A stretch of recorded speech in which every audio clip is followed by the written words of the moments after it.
ሰላም ጤና ይስጥልኝ የተከበራችሁ የዩቲዩብ ቻናላችን ቤተሰቦች ከሰዓታት በኋላ በድጋሚ ተመልሰን መጥተናል። ለእናንተ የመጠናሉ ያልናቸውን ሰበር መረጃዎች ይዘን ቀርበናል። በቅድሚያም ርዕሰ ጉዳዮችን ማስቀደም ወደ ዝርዝር መረጃዎቹ አልፋለሁ። በቀነኒ አዱኛ ሞት የአንዱዓለም ጎሳ የዛሬው ችሎት የፍርድ ቤት ወቅታዊ መረጃ አቃቢ ሕግ ተጨማሪ ጊዜን መጠየቁ ተገልጿል። ዝርዝሩን ይዘናል። በሌላ መረጃ ኢሳያስ አፈወርቂ ኢትዮጵያን ተቸ። የምክር ቤት አባላት በኤርትራውያን ቁጣዎች መካከል መረጋጋት እንዲኖር መጠየቃቸው ተገልጿል። ዝርዝሩ ተዘጋጅቷል። በሌላ ዜና የቀድሞ ኢትዮጵያ መከላከያ ሰራዊት ጠቅላይ ኤታማዦር ሹም የነበሩትና በጡረታ የተሰናበቱት ጀነራል ሳሞራ የኑስ ማህበራዊ ሚዲያን አስደንግጧል። በወታደራዊ ውስጥ ምንም አይነት ሚና የለም ሲሉ ተናግረዋል። በሰዓቱ ይደመጣል። በሌላ ዜና በመዲናዋ በድብቅ የሚሰሩ ህገወጥ ማሳጅ ቤቶች ለመቆጣጠር የማህበረሰቡ ትብብር እንደሚያስፈልግ ተገለጸ። ክቡራን አድማጮች ከጥንቃቄ መረጃ የስኳር በሽታ አይነት ማወቅ ያለብንን ወሳኝ መረጃዎች በዛሬው ዜና ዘገባችን አካተነዋል። በሰዓቱ ይደመጣል። ለቻናሉ አዲስ ከሆናችሁ ሰብስክራይብ፣ መረጃዎች በፍጥነት እንዲደርሳችሁ የደውል ምልክቷን በመጫን ቪዲዮን ላይክ፣ ለሌሎች ተደራሽ እንዲሆን ሼር በማድረግ እስከ ቪዲዮ ፍጻሜ መረጃዎችን እየተከታተላችሁ አብራችሁኝ እንድትቆዩ በመጋበዝ ወደ ሰዓቱ ወደ ያስኩላችሁ ዝርዝር መረጃዎች አልፋለሁ። አብረን እንከታተለው። ዜና ችሎት ሞዴል ቀነኒ አዱኛ ከዚህ ዓለም በሞት ከተለየች 2 ወር ከ2 ሳምንት ይሆናታል። ዛሬ ቀነኒ አዱኛን አስመልክቶ ተቀጥሮ የነበረው ችሎት በፍርድ ቤት መካሄዱም ታውቋል። ፍርድ ቤቱ ዛሬ በያዘው ቀጠሮ መሰረት አቃቢ ሕግ ባቀረበው ጥያቄ መሰረት ለተጨማሪ 8 ቀናት ቀጠሮ ሰጥቷል። ይህም ማለት አቃቢ ሕግ በተጠርጣሪው ላይ ክስ ይመሰርታል ወይስ አይመሰርትም የሚለው ውሳኔ ለቀጣዩ ቀጠሮ ተላልፏል። በሌላ ዜና ነጭ ውሸትና የሶሻል ሚዲያ ተከታይ ቁጥር ለማብዛት የተፈበረከ ነው ሲሉ በመከላከያ የተሰጠኝ ኃላፊነት የለም ሲሉ ጀነራል ሳሞራ የኑስ ተናገሩ። የቀድሞው የኢትዮጵያ መከላከያ ሰራዊት ጠቅላይ ኤታማዦር ሹም የነበሩትና በጡረታ የተሰናበቱት ጀነራል ሳሞራ የኑስ ዳግም ወደ መከላከያ ሰራዊት ተመልሰዋል። መከላከያ ውስጥ ኃላፊነት ተሰጥቷቸዋል። ከጀነራል ዮሐንስ ገብረ መስቀል ጋር በመሆን አፋር የሚገኝ ጣቢያ አስተባባሪ ሆነው ተመድበዋል የሚሉ መረጃዎች በማህበራዊ ሚዲያዎች ላይ ሲሰራጭ ነበር። በሌላ በኩል ደግሞ ከጤናቸው ጋር በተያያዘ ምንጫቸው ያልታወቀና ያልተረጋገጡ መረጃዎችም ሲሰራጩ ታይቷል። ቴክቫ ኢትዮጵያ ጀነራሉን አግኝቶ አነጋግሯቸዋል። ጀነራል ሳሞራ የኑስ የተወራ ወሬ ነጭ ውሸትና የሶሻል ሚዲያ ተከታይ ቁጥር ወይም ደግሞ ሰብስክራይበር ለማብዛት የተፈበረከ ነው ብለዋል። በመከላከያ የተሰጠኝ ኃላፊነት የለም፣ ትግራይ ላይ የእርስ በርስ ጦርነት እንዳይፈጠር እንጂ እንዲፈጠር የሚሰራ ሞራል የለኝም ሲሉ ለቴክቫ ኢትዮጵያም ተናግረዋል። ጀነራሉ የጤና ሁኔታቸውን በተመለከተ ጤናዬ ሙሉ ነው፣ ለማረጋገጥ ከተፈለገ ሁሌ ስፖርት በማዘወትርበት ቦታ ወይም ደግሞ አዲስ አበባ መጥቶ ማረጋገጥ ይቻላል ሲሉም ገልጸዋል። በሌላ ዜና ከኤርትራ መንግስት በይፋ ለሚመጣው የጠባጫሪ ንግግር መንግስት በሰላማዊና ዲፕሎማሲያዊ መልኩ ምላሽ መስጠት እንዳለበት የምክር ቤት አባላት ገለጹ። ኢትዮጵያ ብሔራዊ ጥቅሟን ለማስጠበቅ አካባቢዋን አህጉራዊና ዓለም አቀፍ ሕግጋትን ባከበረ መልኩ እንደምትንቀሳቀስና ጎረቤት ሀገራትም የሰጥቶ መቀበል መሪን የተከተለ ግንኙነት ማድረግ እንደሚገባቸው የተናገሩት የሕዝብ ተወካዮች ምክር ቤት አባል አምባሳደር ዲና ሙፍቲ ናቸው። መንግስት በኤርትራ ፕሬዝዳንት በኩል የቀረበውን ንግግር መነሻን በማድረግ ሰጣ ገባ ውስጥ መግባት አይፈለግም ማለት ብሔራዊ ጥቅምን አያስጠብቅም ማለት አይደለምም ብለዋል። የኢፌዴሪ የሕዝብ ተወካዮች ምክር ቤት ከሌሎች የጎረቤት ሀገራት ጋር እንደሚያደርገው ሁሉ ከኤርትራ ምክር ቤት ጋር የአቻ ግንኙነት ለማድረግ ፍላጎት ቢኖረውም በኤርትራ በኩል ምክር ቤት ባለመኖሩ ምክንያት አለመሳካቱን ሌላኛው የምክር ቤቱ አባል ዶክተር ፈቲያ ሙሐመድ ለመናኸሪያ ሬዲዮ ተናግረዋል። የኤርትራ ፕሬዝዳንት ኢሳያስ አፈወርቂ ከሰሞኑ የኢትዮጵያ ውስጥ ጉዳይ በተመለከተ ያደረጉት አሉታዊ ንግግር የሁለቱን ሀገራት ግንኙነት የሚያሻክር ከአንድ መሪም የማይጠበቅ ነው ብለውታል። ከዚህ አይነት ንግግር ይልቅ መተማመንና አብሮነትን የሚያጎለብት መቀራረብን የሚያበረታታ ንግግር ማድረግ ከፕሬዝዳንቱ ይጠበቅ እንደነበረ በመግለጽ ምክር ቤቱ ከሌሎች ጎረቤት ሀገራት ምክር ቤት ጋር የሚያደርገውን አይነት ግንኙነት ለመፍጠር ፍላጎት ቢኖረውም በኤርትራ በኩል አደረጃጀቱ ባለመኖሩ ይህም ማድረግ አልተቻለምም ብሏል።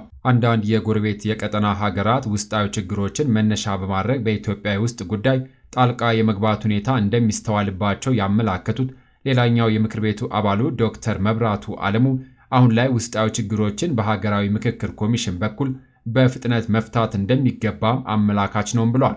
የውጭ ጉዳይ ሚኒስትር በበኩሉ ኢትዮጵያ ለጎረቤት ሀገር ጠባጫሪ ንግግር ከሰላም አማራጭ ያለፈ ምላሽ እንደማትሰጥም ማስታወቁ ይታወሳል። በሌላ ዜና በመዲናዋ በድብቅ የሚሰሩ ህገወጥ ማሳጅ ቤቶችን ለመቆጣጠር የማህበረሰቡ ትብብር እንደሚያስፈልግ ተገለጸ። በማሳጅ ቤት ሽፋን ፈቃድ ሳያወጡ በድብቅ ከባህልና ወግ ያፈነገጡ ህገወጥ ተግባራትን የሚፈጽሙ ጥፋተኞችን ለመቆጣጠር የማህበረሰቡ ትብብር እንደሚያስፈልግ የአዲስ አበባ ምግብና መድኃኒት ባለስልጣን አስታውቋል። በባለስልጣኑ የምግብ ጤና ነክ ተቋማት ቁጥጥር ዳይሬክተር እስጢፋኖስ ጌታቸው እንደገለጹት በተለይ በጋራ መኖሪያ ቤቶች በመከራየት በማህበራዊ ሚዲያዎች በሚሰራጩ ማስታወቂያ በድብቅ የሚሰሩ ማሳጅ ቤቶችን መቆጣጠር አስቸጋሪ እንደሆነም ገልጿል። የባለስልጣኑን ፈቃድ አግኝተው የሚሰሩ ተቋማት ላይ የክትትልና ቁጥጥር ስራ ተጠናክሮ መቀጠሉን የገለጹት ዳይሬክተሩ የማሳጅ አገልግሎትን በህጋዊነትና በኃላፊነት እየሰጡ የሚገኙ ተቋማት በማህበር ተደራጅተው ህገወጦችን የመከላከል ስራውን እንዲያግዙ የማድረግ ስራ እየተሰራ እንደሚገኝም አስታውቋል።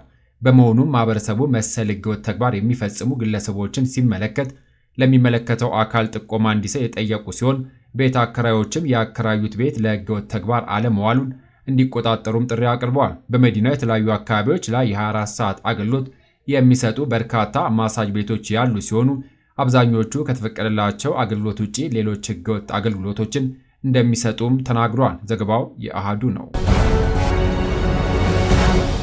በሌላ ዜና ኢትዮጵያ ከጎረቤት ሀገራት ለሚሰነዘርባት ዘለፋ ምላሽ የመስጠት ፍላጎት የላትም ሲል የውጭ ጉዳይ ሚኒስትር ገልጿል። ኢትዮጵያ በተለያዩ ጊዜያት ከጎረቤት ሀገራት ለሚሰነዘርባት ዘለፋዎች ምላሽ የመስጠት ፍላጎት የላትም ሲሉ የውጭ ጉዳይ ሚኒስትር አስታውቋል። ሚኒስቴር መስሪያ ቤቱ ትናንት ግንቦት 21 2017 ዓ.ም በወቅታዊና ዓለም አቀፋዊ ጉዳዮች ላይ ያተኮረውን ሳምንታዊ መግለጫ በቃል አቀባዩ አምባሳደር ነቢያት ጌታቸው በኩል ሰጥቷል። ቃል አቀባዩ ኢትዮጵያ ከጎረቤት ሀገራት ጋር ሁልጊዜም የተሻለ ግንኙነት ለመፍጠር እንደምትሰራ ቃል አቀባዩዋ ተናግሯል። ከሰሞኑ የኤርትራ ፕሬዝዳንት ኢሳያስ አፈወርቂ የኤርትራን የነጻነት ቀን ግንቦት 16 ባከበሩበት ወቅት ባደረጉት ንግግር ኢትዮጵያን በተመለከተ ሰፋ ያለ ንግግርም አድርገዋል። የንግግራቸው በርካታ ኢትዮጵያውያን ያስቆጣ ሲሆን የተለያዩ ሐሳቦችም እየተዘረዘሩበት ቆይቷል። ይህንን በተመለከተ ጥያቄ የቀረበለት የውጭ ጉዳይ ሚኒስትሩ በበኩሉ በቃል አቀባዩ በኩል ምላሽ የሰጠ ሲሆን ቃል አቀባዩ ኢትዮጵያ ለሚሰነዘሩባት ዘለፋዎች ምላሽ የመስጠት ፍላጎት የላትም ብሏል። ኢትዮጵያ የተረጋጋ አካሄድን የምትከተል ሀገር መሆኗን የገለጹት አምባሳደር ነቢያት ከዚህ ቀደምም ከሌሎች ጎረቤት ሀገራት መሪዎች ደረጃ ተገቢ ያልሆኑ ክሶችና ዘለፋዎች ደርሰውባት ያውቃሉ ሲሉም ገልጿል። ኢትዮጵያ ግን እንደዚህ ያለ እንካ ሰላምትያ ውስጥ ሳትገባ በሰከነ ዲፕሎማሲያዊ መንገድ ከጎረቤት ሀገራት ጋር የምትቀጥል የሚሆነው ብለዋል። በሌላ በኩል የቀድሞ የውጭ ጉዳይ ሚኒስትር ስም በመጠቀም ወደ ውጭ እንልካለን የሚሉ አካላት መኖራቸውንም የውጭ ጉዳይ ሚኒስትሩ አስታውቋል። ከዜጋ ተኮር ዲፕሎማሲያዊ ጋር በተያያዘ ከማይናማር ከ700 በላይ ዜጎችን መመለስ መቻሉንም አምባሳደሯ በሳምንታዊ መግለጫቸው ላይ ተናግረዋል። ይሁን እንጂ መንግስት ከዚህ ሁሉ ጥረት እያደረገ ባለበት ወቅት በዚህ ወቅት ይህንን የህገ ወጥ መንገድ ተከትሎ የሚሄዱ ዜጎች አሁንም መኖራቸው እንዳሳዘናቸው ገልጿል። ከውጭ ጉዳይ ሚኒስቴር ህጋዊ ፈቃድ አለኝ በማለትም የቀድሞ የውጭ ጉዳይ ሚኒስቴር ስም በመጠቀም ሐሰተኛ ማስረጃ በማሰራጨት ወደ ውጭ እልካለሁ የሚሉ ሐሰተኛ ግለሰቦች መኖራቸውን ህዝብ ሊረዳ ይገባልም ሲሉም አክለዋል። ይህ ሐሰተኛ ማስረጃ በተለያዩ ማህበራዊ ሚዲያዎች የተሰራጨ መሆኑን የገለጹት አምባሳደሯ ስህተት መሆኑን ህዝቡ ሊረዳ እንደሚገባም አሳስበዋል። የህገወጥ መንገድ የሚወስዱ ደላሎች ሰንሰለታቸው ረጅም ርቀት ያለ ቢሆንም እርምጃ ለመውሰድ ስራዎች ቢሰሩም አሁንም ችግሩ አልተቀረፈም ሲሉም ገልጸዋል። ክቡራን አድማጮች፣ በመጨረሻም ከጥንቃቄ መረጃ አልፋለሁ። የስኳር በሽታ አይነት ማወቅ ያለብን ወሳኝ ነጥቦችን በዛሬው በዜና ዘገባችን አካተኗል። ወላጆችና አሳዳጊዎች ልጆቻቸውን ከጤና ችግር መጠበቅ ቀዳሚ ተግባራቸው ነው። ዛሬ በልጆችና ወጣቶች ላይ እየጨመረ ስለመጣው የስኳር በሽታ አንድ መረጃዎችን እናካፍላችሁ። ይህ በሽታ ብዙውን ጊዜ በልጅነት ወይም ወጣትነት ዕድሜ የሚከሰት ሲሆን የሰውነት በሽታ የመከላከል ስርዓት የራሱን ኢንሱሊን የሚያመነጩ ህዋሳትን በስህተት የሚያጠፋበት የጤና ችግር ነው። ምልክቶቹን ስናያቸው ወላጆችና አሳዳጊዎች የሚከተሉትን ምልክቶች በልጆቻቸው ላይ ካስተዋሉ እባክዎን ፈጥነው የሕክምና ባለሙያን እንዲያማክሩም ባለሙያዎች ይናገራሉ። ከፍተኛ ውሃ መጠጣትና በተደጋጋሚ ሽንት መሽናት፣ ልጆ ከወትሮ በተለየ መልኩ ውሃ መጠጣት ከጀመረና ሽንት ቤት ብዙ ጊዜ የሚሄድ ከሆነ፣ በድንገት የሚከሰት ክብደት መቀነስ፣ ያለአንዳች ምክንያት ክብደቱ እየቀነሰ ከሆነ፣ ያልተለመደ የረሃብ ስሜት ከወትሮ በተለየ ሁኔታ ከመጠን በላይ የመራብ ስሜት ከተፈጠረ፣ ድካምና ኃይል ማጣት ልጆ ሁልጊዜ የደከመ ወይም የኃይል የሌለው መስሎ ከታየው፣ የደበዘዘ እይታ የማየት ችግር ከተፈጠረ፣ የቆዳ ኢንፌክሽኖች ወይም ቁስሎች፣ ተደጋጋሚ የቆዳ ችግር ካሉ በሽታው ቀድሞ ሲታወቅ ሕክምናው ቀላልና ውጤታማም ይሆናል። መዘግየት ከባድ የጤና ችግሮችን ሊያስከትል እንደሚችልም ባለሙያዎቹ ይናገራሉ። ምንም እንኳን የስኳር በሽታ አይነት አንድ በሕይወት ዘመን የሚዘልቅ ቢሆንም በትክክለኛ ሕክምናና ክትትል ካደረጉለት ወጣቶች ሙሉና ንቁ ሕይወት መኖር እንደሚችሉም ባለሙያዎቹ ይገልጻሉ።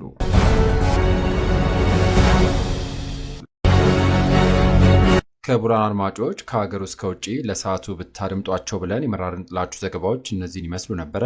ከሰዓታት በኋላ በሌሎች በአዳዲስ ዘገባዎች እስከምንገናኝ ለሌሎች ለአዲስ መረጃዎች ተጨማሪ ትሩዝ ኢትዮጵያ ሶሻል ሚዲያን ሰብስክራይብ በማድረግ ቤተሰብ እንድትሆኑ ጋብዞታለሁ።